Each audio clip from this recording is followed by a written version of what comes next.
உங்களோட ஊருக்குள்ள ஏகனாபுரம் ஊருக்குள்ள வந்து அந்த திடல்ல தான் உங்க எல்லாரையும் மீட் பண்ணணும்னு நினைச்சேன்.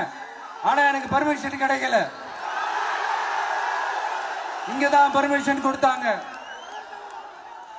நான் ஏன் ஊருக்குள்ள வரணும்னு தடைன்னு எனக்கு தெரியல. இப்படிதான் கொஞ்ச நாளைக்கு முன்னாடி நம்ம புள்ளிங்க ஒரு நோட்டீஸ் கொடுத்ததுக்கு தடை விதிச்சாங்க.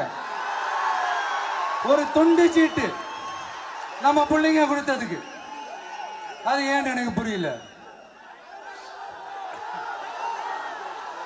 அதனால கான்பிடண்டா இருங்க, நல்லதே நடக்கும், வெற்றி நிச்சயம்.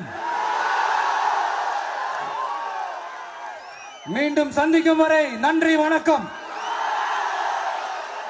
தளபதி ஃபேன்ஸ் எல்லாருமே வந்து பார்த்தீங்கன்னா இந்த வீடியோ பார்த்துட்டு இருக்கீங்க. எத்தனை பேர் பார்த்துருக்கீங்கன்னு எனக்கு தெரியல. தளபதி அண்ணா வந்து 2026 கண்டிப்பாக சிஎம் ஆகணும் அப்படின்னு சொல்லி எத்தனை பேர் ஆசைப்படுறீங்களோ அவங்க எல்லாருமே இந்த வீடியோக்குள்ள ரெட் கலர் ஹார்ட்டில் கமெண்ட் பண்ணுங்கள். எத்தனை பேர் வந்து பார்த்தீங்கன்னா தளபதி அண்ணா சிஎம் ஆகணும்னு சொல்லி ஆசைப்படுறீங்கன்னு தெரிஞ்சுக்கலாம். அப்புறம் நண்பா, தளபதி அண்ணாவோட கண்டினியூஸாக இதே மாதிரி வீடியோஸ் எல்லாம் பார்க்கணும் அப்படின்னா மறக்காமல் நம்ம சேனல் வந்து கீழே வந்து சப்ஸ்கிரைப் பண்ணிக்கோங்க. இந்த வீடியோக்கு ஒரு லைக் கொடுத்துருங்க.